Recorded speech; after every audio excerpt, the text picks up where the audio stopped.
Hi, my name is James Luhrsen. Grew up in Carson. Got into fighting in the late 70s, pretty much street fighting, and then got into boxing, Favela Chavez, that's located in Carson. And grew up with 9 brothers, and basically that's how we started fighting basically back in the old days, fighting for free.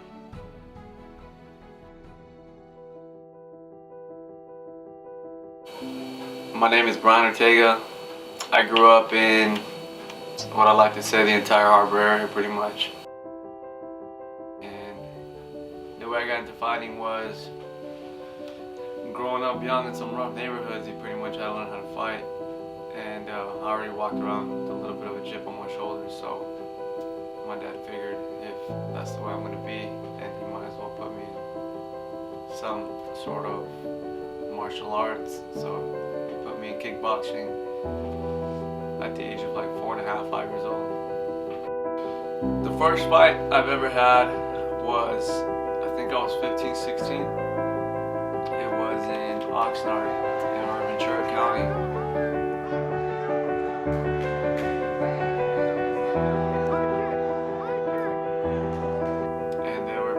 They're called smokers. They're just illegal underground fights where everyone the owner of the gym pretty much just sells tickets, sells beer illegally. And we have a bunch of guys that are willing to fight in the cage to please the crowd. And that's what I did. At 15 years old, I went in there against someone who was probably 18, 19, I don't know.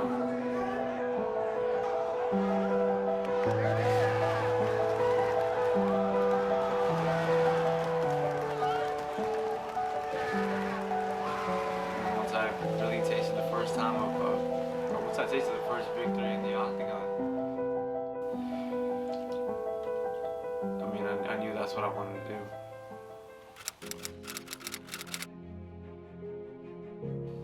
Met Brian, talking to the town, you know, about this kid. He's really talented and good on the ground.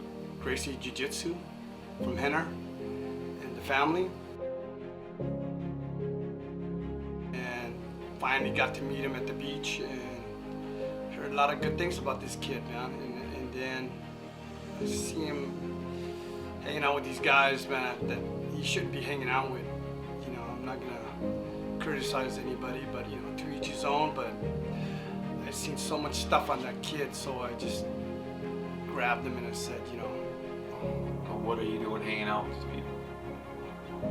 And it kind of threw me off guard.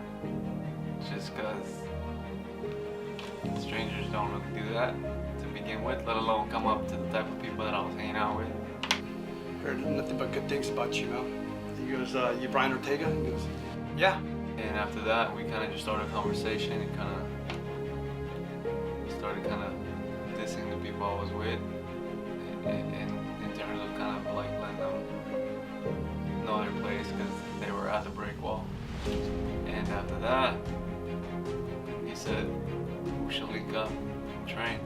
I said, hey, how would you like to learn, man, with me and my brothers? And he said, yeah, hell yeah. Well, my thoughts when I first came here was that I was going to get trained in boxing. That was initially what was supposed to happen. I showed up and he was like, you actually showed up. He goes, I'm impressed. And I was like, all right, like, we're just gonna train, so what's the big deal? He took me to his place called Favela Chavez Boxing Gym in Scout Park.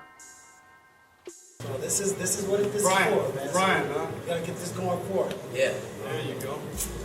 We went there, and I thought maybe we were gonna hit the bags or hold the mitts or something, but he put the gloves on me and he made me spar.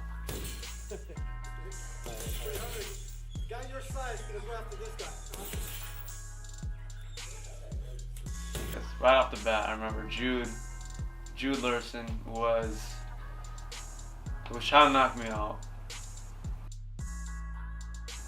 and he was hitting me pretty hard.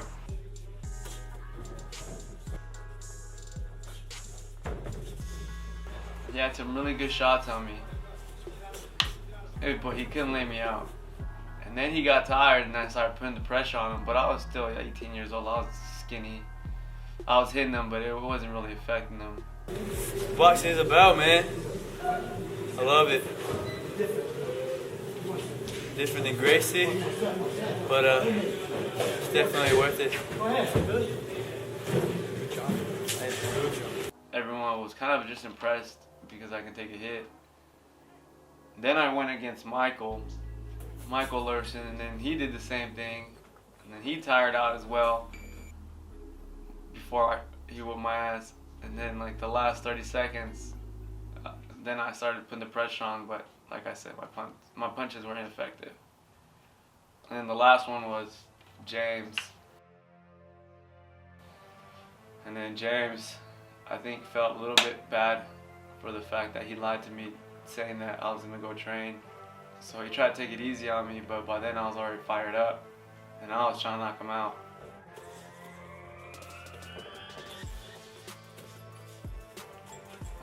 But he had good boxing skills. He pretty much kept his hands up, and he would hit me, and then he would smile and laugh, and I'd get pissed off, and I'd try to knock him out, but I couldn't. And then that was it, man. I sparred 3 rounds against 3 brothers, and that was it. That was just kind of the beginning of how we met. So pretty much after that, I decided to do another fight, which I was debating about, but I was 3 weeks out, and I already sold some tickets, so I said might as well go through with it, which was my last amateur fight.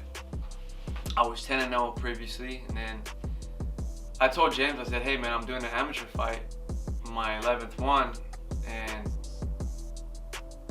I was like, would you like to just be in my corner? And he was like, for real? He's like, I haven't really trained you. I go, well, it's up to you. I was like, you said you want to work with me, and I want to show you what I'm about, so maybe you can just corner me. You don't have to say nothing, but you'll just be there and you'll see what I'm about. He agreed, and I did my last amateur fight with Henner Gracie as my corner, and James Luhrsen as my corner, and then Michael, because the brothers, he went in my corner as well. And I went in there and I won, I think, first, second round, triangled the guy, and right after that, he was telling me that I should go pro. Yeah, Brian started, amateur in these places were illegal. Back in the days, he was doing all these events that underground, it's called, all over the cities and different places in the harbor area.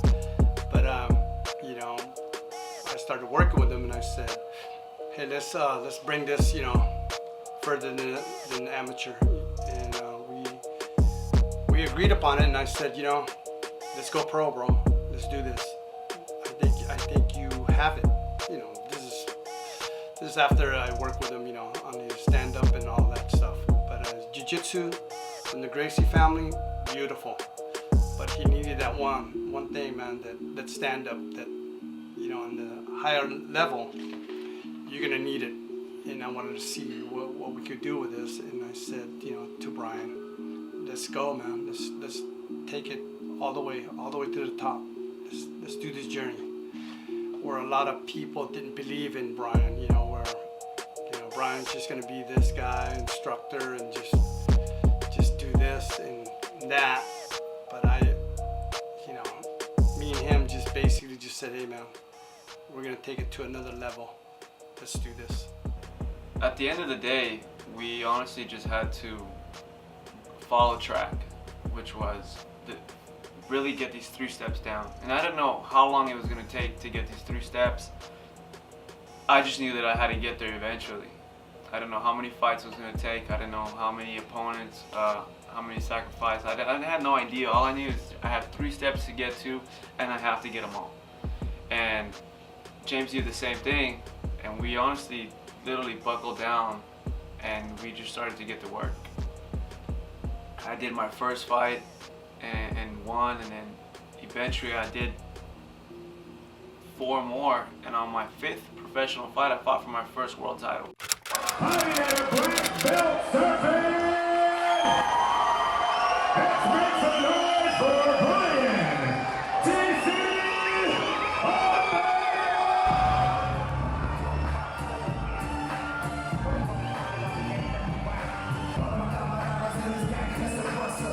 I won that fight, but in that fight I dislocated my shoulder in the 4th round. Fought the 4th and 5th round with one arm. For the first time ever, we are going to crown a featherweight champion. Your winner by unanimous decision. Gracie Jiu-Jitsu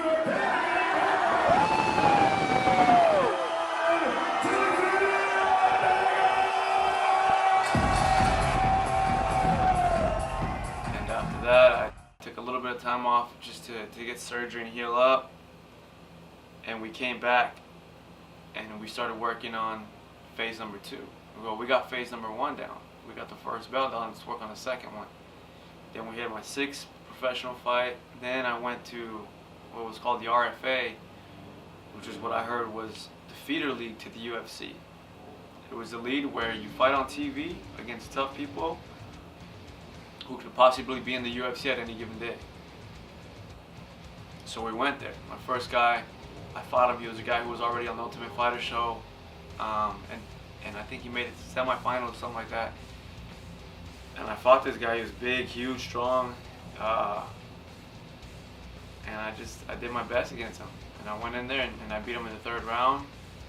And the way we went to war really impressed the people, and they wanted me to fight for the title. So now we're looking at my 8th professional fight, and I fought for the RFA belt. You're gonna see 2 guys that are undefeated, 2 guys hungry for a belt, and they both want that chance to be crowned the RFA champion. And that was a war again, and I can sit here and tell you about all the crazy stuff that went on during my training camp, but no need, man. Capitalize. Cope with the knee. Ortega flurrying. Pushes him back. Wow. Oh, solid left hand from Ortega. Just the war itself, if you look at the fight, it happened in January. And it got nominated for Fight of the Year in January. And by the end of the year, we won Fight of the Year. That's how crazy that fight was. Anyways, right after that fight, I got called up to the UFC. And ever since then, we've been just, grinding and working and training and perfecting my craft and doing the same things over and over again, and if not, getting them better. And fight by fight, we just kept getting better. And these guys were not throwing easy guys at us. They were throwing big names, huge names at us to really, I felt like, either destroy me. These were names that I fought guys at the peak of their prime. When I fought every single one of my opponents, they were on 3, 4, 5 win streaks, and they were on a good roll.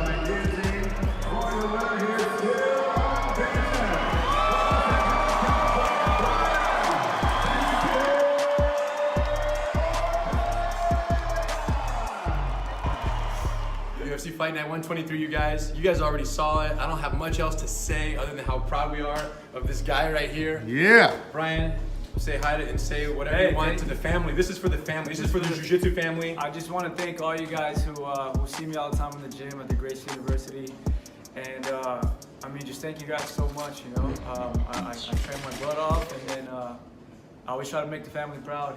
Through the Gracie family and Luhrsen family. And obviously my family. But I just do my best and go in there, and whatever happens, happens. Thank you guys for the love. And I went through all of them. And not only did I just fight all these guys, I finished all of them. Look at this. Boom! It was my plan to really finish these guys. And James Luhrsen provided these tools to really go out there to war with the right set of equipment. And I went in there and I did what I did, and now literally 6, 7 fights later in the UFC, now we're getting ready for phase 3. we're gonna go out there December 8th and make it happen. You know, all that hard work, all that training, you know, it's gonna be happening. So I hope to see you guys down there and basically take the belt.